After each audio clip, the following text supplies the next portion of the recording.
Hello everyone, I'm Sergeant Major of the Army retired Dan Dailey, and welcome to this edition of Soldier Today Podcast. Soldier Today Podcast is a product of the Non-Commissioned Officer and Soldier Programs Directorate at the Association of the United States Army. Soldier Today subjects focus on those topics that are relevant and needed by our soldiers and their families serving the regular Army, the Army National Guard, and the Army Reserve.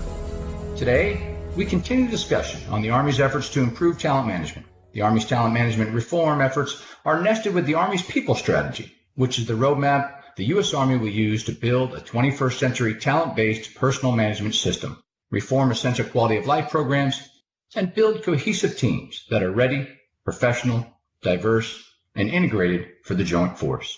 Executing the people-first priority, the total Army aims to acquire, develop, employ, and retain the diversity of soldier and civilian talent needed to achieve total Army readiness. Here at AUSA, we've been monitoring and reporting on the progress the Talent Management Task Force has been making for some time now. We've had several updates on the Army's progress to modernize its talent management in both the officer and enlisted fields, and today we will continue the discussion. In addition to officer and enlisted talent management, we will expand the discussion by hearing what the Army has in store for the Warrant Officer Corps as well.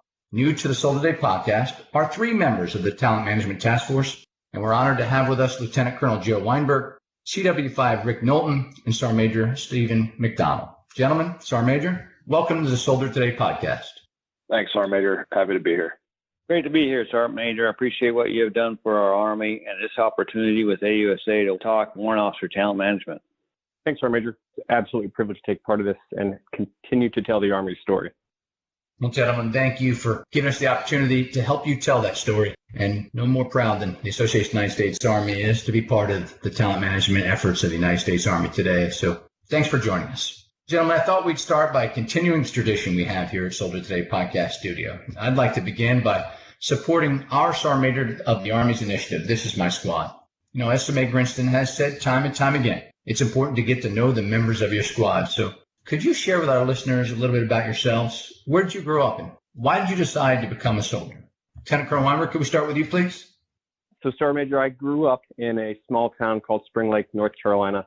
And as I'm sure some listeners are questioning, yes, people do leave that town. So I grew up there in and around the Army, son of two soldiers and the grandson of World War II and Korean War vets. And so this is what I knew when I grew up wanting to do. So here I am today, 25 years later. Well, sir, thanks for sharing that. 25 years. It's incredible service to this nation, and we appreciate the service and sacrifice of both yourself and, understandably, the family that has followed you along in this journey. Chief Knowlton, what about yourself?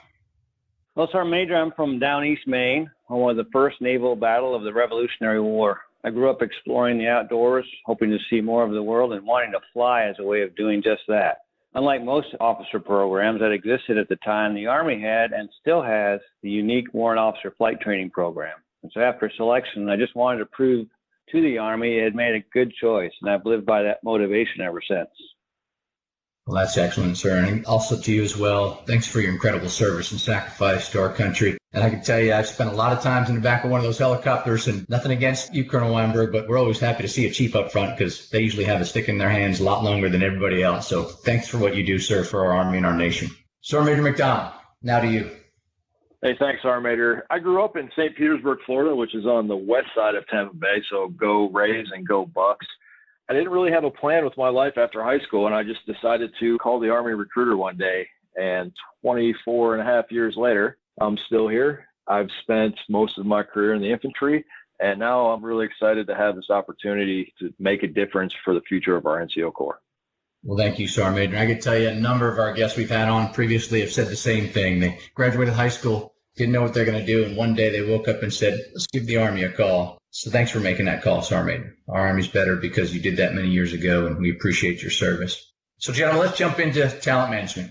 Lieutenant Colonel Weinbergh, we've hosted several guests over the past 18 months to discuss the Army's Talent Management Task Force efforts, and a lot's been going on. And many of our listeners are familiar with the progress the Army has made thus far, but for those listeners that are new to the subject, could you provide us a recap on what the team has been doing? What's the mission of the task force, and why is this so important to the Army? Thanks, Sergeant Major. So over the last 2 years, and really the last 2 years is where the most transformative changes have come to the Army with and through the Army Talent Management Task Force. Really, we're chartered by the Chief of Staff of the Army to identify areas and opportunities to implement a 10x change to the Army to prepare the Army for 21st century warfare in the way that it assesses, selects, retains, and recruits soldiers, officers, warrant officers, and civilians into its force. So in the last 2 years, we've taken 8 of the 9 authorizations from National Defense Authorization Act of 2019 and implemented them mostly within the officer side of the Army, but really that opened up the door for the transformative changes that have come and are coming both in the warrant officer community, our non-commissioned officer community, and in the future, our junior enlisted community. Some of those afforded officers the opportunity to opt out of promotion boards in order to continue key and development jobs or jobs where they are a one-of talent in the Army that's critical to a mission the Army is conducting. Whereas in the past, based off of the lockstep conveyor belt system, when the time for promotion came, whether you were complete with that job or not, you would be assessed and either selected or not selected based off of that. And now we're giving officers that time back in order to finish those key jobs so that they can have the talents ready for the next level. So that's one of them. The other is instead of forcing officers to be considered for blows on promotion in the new opt-in format, the officer has to volunteer to opt in early, 1 to 2 years in some cases for consideration of promotion, which allows an officer to identify his or her own promotion potential, obviously with counseling from mentors and their HRC career counselors to compete earlier. Additionally, with that, it provided the ability to brevet promote officers into key positions identified by key leaders across the Army, validated by the Secretary of the Army, that are hard to fill or require a special skill set. We haven't done this since really World War II. So it's a new opportunity. Really, we started last year. We're in the second iteration of it right now. So those are a couple things we've done. And the greatest transformative change we've done really focuses on how we assign people in the Army. In the past, assignments were left up to HRC to assign based off strength requirements, and the officer's preference was considered. Now, with the open market system, officers are allowed to profess their talents, select, and compete for jobs that they think best meet their personal goals. On the flip side, units are allowed now to go through all the officers that are available for assignment and select those they think best meet their organization's missions requirements based off the self-professed knowledge, skills, and behaviors and the organization's needed knowledge, skills, and behaviors. And the last one really is the Commander's Assessment Program, which began as a pilot in summer of 2019. We've executed 2 iterations of Battalion Command Assessment Program, 1 iteration of the Colonel's Command Assessment Program, selecting our brigade level 06 and general staff positions, as well as a non-binding pilot for our Sergeant Major population this year. Really, it's impacted 804 officers, and in the Army's eyes going forward, we have a greater success in picking leaders who are better communicators, both orally and written, display a greater level of empathy and understanding, and believe to be more prepared for strategic leader positions in the future. Thanks for giving us that framework and the reason behind all this and why it's so important. Gentlemen, a lot of work has been done on both the officer and enlisted talent management fronts. And I'd ask our listeners to go back and listen to some of the previous podcasts and the new reports that we've done on this, where they've explained the different steps that the Army has taken. But Sergeant Major McDonald and Lieutenant Colonel Weinburgh, can you bring our listeners up to date on what's been going recently? Sergeant Major McDonald, let's start with the enlisted side. What's been going on that front? So right now, the enlisted talent management team, we're currently working 2 main initiatives. The first, which Lieutenant Colonel Weinburgh hinted at, which falls under the Command Assessment Program umbrella, is the Sergeant Major Assessment Program. We will run the first binding Sergeant Major Assessment Program for brigade level Command Sergeants Major this fall in November at Fort Knox. We are currently working and talking to multiple agencies throughout the Army to figure out how we're going to implement the SMAP for battalion level Sergeants Major next year. Our second main initiative is the First Sergeant Talent Alignment Assessment. The First Sergeant Talent Alignment Assessment is a decentralized job placement tool to be run at division or installation level. It's going to help those division CSMs along with brigade command sergeants majors to gather more information on their senior non-commissioned officer population and be able to put the right person in the right job at the right time. We've just run 3 pilots of the First Sergeant TAA. The first one we ran at Fort Bragg in December. We ran one with First ID and Fort Riley in May, and we just got back from running the pilot number 3 at Fort Drum, New York with the 10th Mountain Division last week. Those are our main initiatives. We are also working and looking at how we can improve our junior enlisted population through junior enlisted promotions and make them better find the right person for the right job and ensuring that our young NCOs and young soldiers have the right leadership they need growing up in the Army. Sergeant Major, we've discussed this before too, is credible initiatives going across the Army. Now that you've had a chance to implement and pilot some of these things, what's some of the feedback you're getting from both the participants and the leadership? Yes, Sergeant Major, specifically for the First Sergeant TAA, the Division Command Sergeants Major and the Brigade Command Sergeants Major that sit on our panels and participate in the program, they love it. They love the fact that they have more information to make important decisions on. We all know that First Sergeants are key positions within our Army. They're the last NCO rank that really has direct supervision and leadership over their soldiers. And I think a thing we overlook sometimes with that is they also are responsible for mentoring those company grade officers and pushing them along in their career. The feedback we're getting from the candidates who participate in the talent alignment assessment is mostly positive. There are a few folks that push back because it's just not how they grew up. Now, I think culture change is going to be a part of that, but majority of candidates we have are positive in the program, and they love being able to add additional information to their standard Army records so leaders can see that and make decisions and put the right person in the right job at the right time. Sergeant Major, you're right. Change is hard, but this change is necessary, I feel. And I think that when the Army sees the fruits of its labor, and so do the people that are involved in it, they'll be more receptive to change, I hope. Colonel Weinburgh, how about on the officer side? What's been going on recently, and what's some of the feedback you're hearing from the officers and from the leadership? So, Sergeant Major, we are still working to evolve the Commander Assessment Program. In parallel with that, expand the opportunity to provide senior leaders, both selected for battalion command, brigade command, the opportunity to receive professional Army coaching. So part of that, we get a lot of positive feedback, but we do get some negative feedback. The usual criticism focuses on, well, what is the leader supposed to do? Because we're required by regulation and by duty with our positions to provide counseling and mentorship. We as an organization have to continuously explain the difference between coaching and mentoring, and that what we provide in terms of Army coaching program is an external opportunity to receive feedback and developmental feedback to help that leader see themselves and prepare for the mantle of command and leadership. We have had a greater take rate than people initially proposed. And so we've had several candidates who went through coaching asking for more and more hours.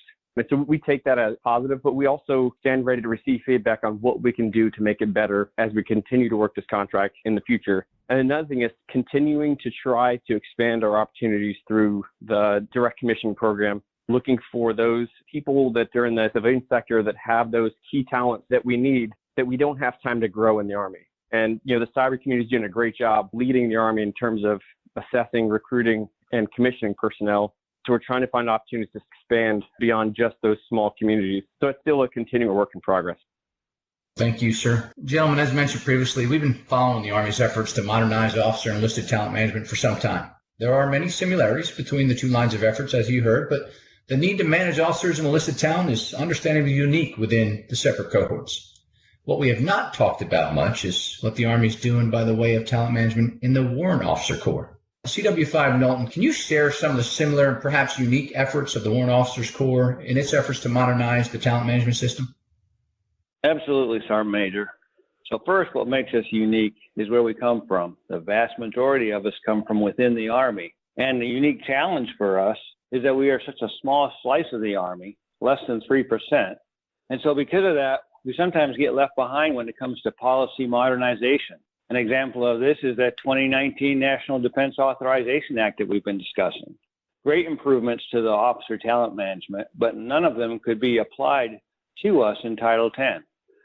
Fortunately, our leadership recognized this, and a warrant officer representative was added to the Talent Management Task Force. The first thing we did was we developed a legislative proposal for merit-based promotions. Simultaneously, we also went after policy with Army directives, of which 2 have been approved: direct commissioning to CW2 for senior NCOs in the Special Forces, and a policy change to allow retired regular Army warrant officers to serve in the National Guard or Reserve. And just on that last note there about the National Guard and Reserve, one of the things that they are short is experience. And we retire in the active duty approximately 600 warrant officers per year. And if you just multiply that by 20, that's 12,000 years of experience that we could possibly match, using the idea of permeability into the Guard and Reserve. So we are excited about that being approved recently. Sure. I'll tell you, I personally heard of that initiative. I thought, what a phenomenal initiative. As we all well know, our warrant officers are the ones who culminate the most flight hours, and they're the ones who are most sought after by our civilian flight industry, which is a good thing. But being able to retain them in the Guard keeps that combat capability at hand when we need it. And that's the beauty of our warrant officer corps. So Chief Knowlton, as we're keenly aware, change is hard. It takes time to implement change, and all of us are naturally resistant to it. Can you share some of the feedback you're getting from your fellow warrant officers across the force? How is this being perceived, and what is the pulse of the Warrant Officer Corps on the need and willingness to implement and accept change? Well, overwhelmingly, the feedback and support has been positive. Most of the initiatives we are pursuing are long overdue for us, and we know it. That's not to say there aren't some grumblings out there either. As an example, there are some junior aviators complaining about an initiative to extend the time they serve as W-1s. The reason we're doing it is aircraft are becoming more complex, along with the mission set. And we now have CW2s are not fully mission qualified, some not even close, and that's not acceptable. Our CW2s must be the technical and tactical experts the Army expects them to be. So we want to provide additional time for them to develop as W-1s. Sure, all great initiative, and I agree. Our CWs have always been our technical experts and someone I called upon throughout my career for great technical advice, of which I received a countless number of times. So thanks for the initiatives to improve our Warrant Officer Corps, sir, and thanks for everything you're doing. Lieutenant Colonel Weinburgh and Sergeant McDonald, that's a fair question for both of you as well. I'm sure our listeners are curious to know what our officers and NCOs are saying about just overall the Army's efforts to modernize talent management. What can you share with us? Lieutenant Colonel Weinburgh? Sergeant Major, I think overall, and actually it's not even a think, I know overall that there is a positive view of what we're trying to do to modernize the Army, not just on the officer side, but across each of the communities within the Army. But like all things, and you know it from your time in the Army, and especially in your last time in your last position in the Army as Sergeant Major of the Army, that there are going to be those that are resistant to change. It's not just a feeling limited to the Army or Department of Defense, it's just human nature in general. And I think some of the problems that we have with this change is what feels like the scope and scale of change is fast and it's large. But there are those who kind of have to take a look in a mirror themselves and ask, hey, would I have survived this change? Or the self-assessment, hey, am I as talented as the Army is asking this next generation to be? It's natural.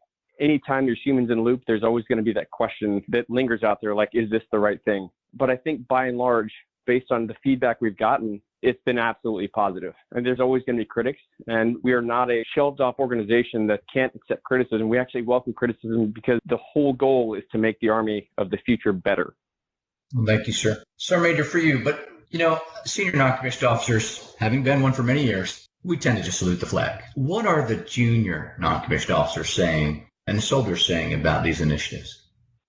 Sergeant Major, just like with what Colonel Weinberg said, the junior NCOs and enlisted soldiers are generally positive about the things we are doing. I think they recognize that the Army is doing its best to try, again, to put the right leaders in the right jobs.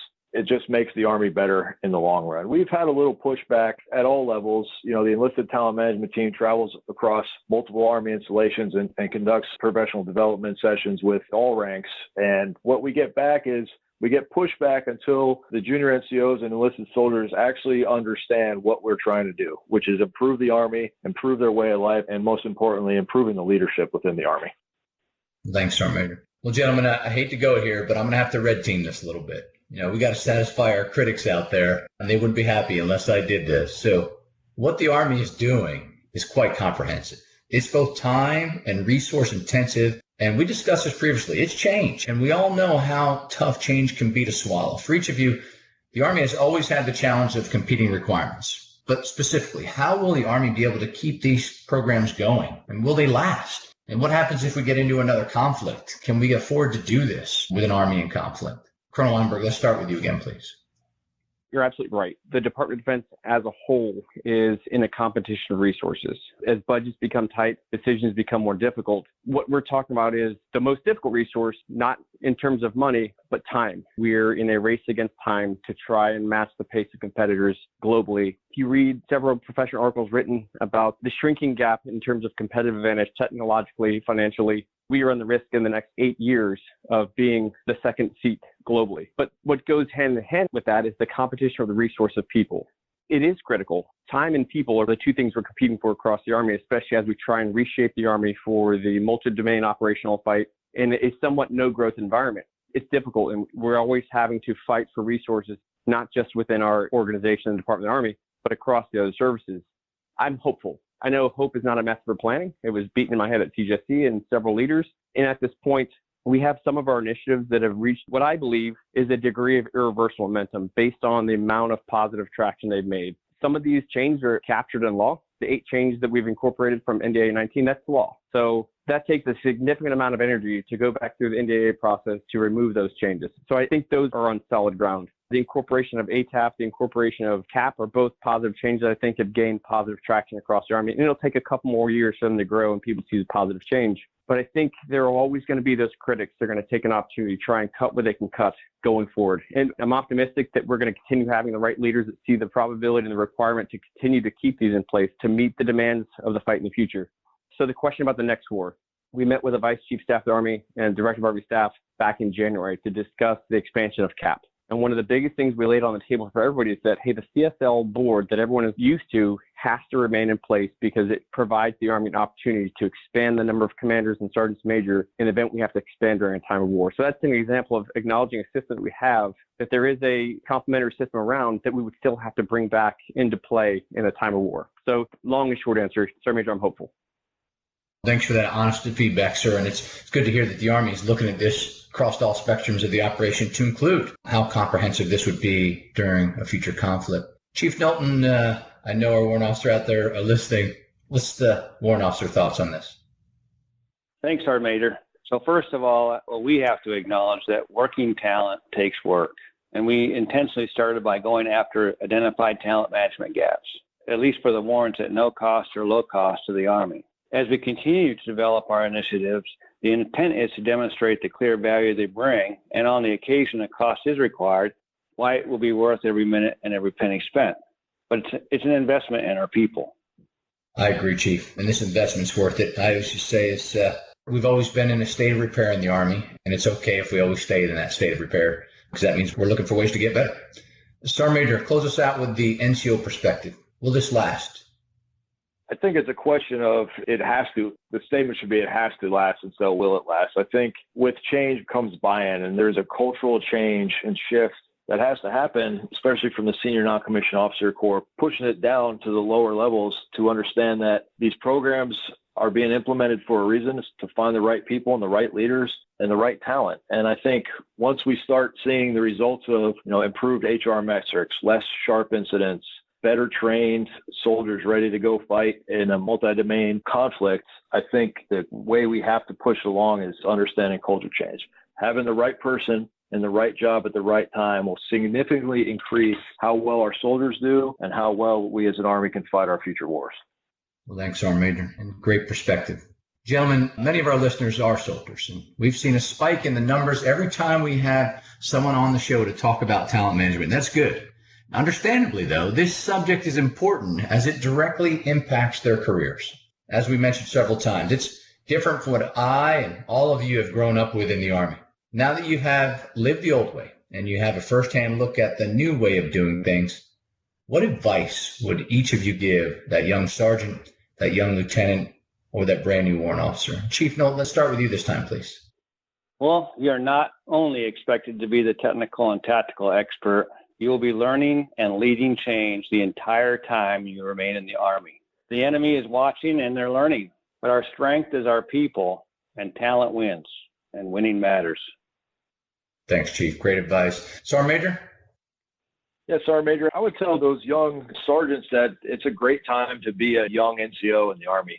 They are on the forefront of change for the NCO Corps, and I had a good comment from the Commandant of the Non-Commissioned Officer Academy at 10th Mountain last week. He said they're lucky because they are going to see the results of all the talent management task force initiatives put in place by the time they make staff sergeant and sergeant first class. So I would say they're lucky, and I would also tell them be self-aware. Self-awareness is a huge part of what we do as leaders, and being self-aware will absolutely allow the Army to see itself better and make better leaders.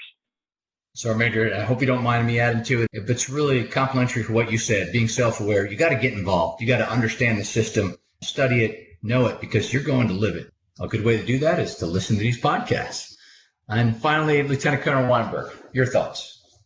So, Sergeant Major, I would definitely tell them to read. not just books, but read up on what the Army is doing. The Army changes at such a fast pace, and the link between what's being put out and the junior leader sometimes it isn't tight. And so that platoon leader, that platoon sergeant, that section OIC, that section OIC, knowing and understanding what the Army is doing to change can mean a world of difference to their subordinates, their peers, in terms of finding that right window to pursue what they wanted to get out of the Army. I would tell them that right now is the opportune time to get a hold of every opportunity. When I came in, when all of us came in, it was, hey, here's your lockstep process in order to move through the Army. It's not that way anymore. It becomes now a choose your own adventure. Obviously, it needs the Army to take precedence, but the world was all open to them that wasn't open 22 years ago, or 20 years ago, 10 years ago. And like the Sergeant Major said, be willing to take critical feedback. What's been implemented now through the PME for officers and soon to be non-commissioned officers is the culture of assessment. So at each step they're going to go through, they're going to receive an assessment that's going to tell them a little more about themselves than they knew when they came in, and having the open mind and willingness to take criticism in order to become better and also make the Army and their organizations better. I think that's the biggest thing I would say. Well, thank you, sir. Well, gentlemen, unfortunately, we're running out of time for today, and I know that we've just touched on some of the broader efforts done by the task force. And there's a lot of work being done by the entire team across all three cohorts, but I know that we're going to come back to this subject again in the very near future. So, gentlemen, for our listeners out there, I want to give you the opportunity to say the last few words. Let's start with you, Lieutenant Colonel Weinburgh. Sergeant Major, I would just say that this is a great time to be in the Army. This is the Army that we all knew was possible. This was the Army we all went through our careers wanting and saying that if I ever get a chance, I'm going to make a change. Not that there was anything bad in the Army before, but we have to continue to grow. And so we're on the cusp of growth in terms of how we do things. Every time I give a brief to an organization, when I close it out, I always ask them, take a hard look at what we're doing. The Army Talent Management Task Force doesn't own the patent to having only good ideas. So if there's an initiative that we need to do that can make the Army better, the Army and the Army Talent Management Task Force and the G1 Human Capital Enterprise will gladly take those and try and incorporate them, because in the end, it is making the Army ready for the future fight. And sir, before I go to Chief and Sergeant Major, you've said several times, you got to get invested in this, you got to understand it, you got to learn it. Where do they go? How do they get the latest updates on what's going on? So Sergeant Major, there's a couple places they can go. They can join the S1Net community, the subscriber, and that is one form for not only getting what the Army's putting out in terms of MILPER updates, ALRACs, but that's also, they do a great job of pushing out our sit rep that we push out to a massive audience. In March, we started a podcast that's available on Apple and Google Play. We've just published the episode on Career Innovation Program, and there'll be monthly episodes coming out from here on out. And then also they can just Google Army Talent Management and it'll take them right to our site, and they can get what is the latest and greatest. I'd also say that if an organization is listening to this and wants to get a talent management brief or an update on what we're doing in talent management, we'll stop and brief anybody to get this information out as far and as wide as possible. So they can look me up on the global, Weinburgh, Weinburgh. There's two of them. I'm Joseph. The Sergeant First Class is my brother. I'll answer anything. I'll brief anytime to anybody to help make this better. Thank you, sir. Chief Knowlton, your final thoughts, please. Sergeant Major, sincerely, thanks for inviting the warrant officer to the table. It's been a great discussion, and we appreciate the support, and this is how we bring value to the team, so thank you. Thank you, Chief. Sergeant Major, close us out. Thanks, Sergeant Major. We do appreciate your time. And I'd just like to say to all the junior enlisted and junior non-commissioned officers out there, just remember that your main responsibility is still to train lead soldiers and get them ready for the next fight. I'll echo what Lieutenant Colonel Weinberg said. Please reach out to the Enlisted Talent Management Task Force, the website. It's talent.army.mil. There is an enlisted drop-down. We take and welcome all kinds of feedback. We're just a small team trying to implement change for the Army. So if you have a good idea or if you just have a question, reach out to us and we'll do our best to get back with you as soon as possible. Thanks, Sergeant Major. Thank you, Sergeant Major. Ladies and gentlemen, our time has come to an end to close this edition of Soldier Today podcast. All of us here at the Association of the United States Army want to thank Lieutenant Colonel Joe Weinbergh, CW5 Rick Knowlton, and Sergeant Major Stephen McDonald for joining us today, sharing their personal stories, and giving us an important update on the Army's Talent Management Task Force efforts. As Army alums, I can say from all of us across the country, thank you, and the entire Talent Management Task Force for what you have done and all that you continue to do for our Army. To all our listeners, thanks for joining us. Be sure to subscribe to the Army Matters podcast on iTunes and everywhere podcasts are found. The Army Matters podcast series is brought to you by the Association of the United States Army, the U.S. Army's professional association, member-supported, Army-connected. Visit us at AUSA.org for more information or to become a member. Your membership helps AUSA continue to carry out its mission to educate, inform, and connect with the total Army, our industry partners, and our supporters of a strong national defense. For questions or to provide topic recommendations, email us at podcast@ausa.org. Have a great Army Day. Hua.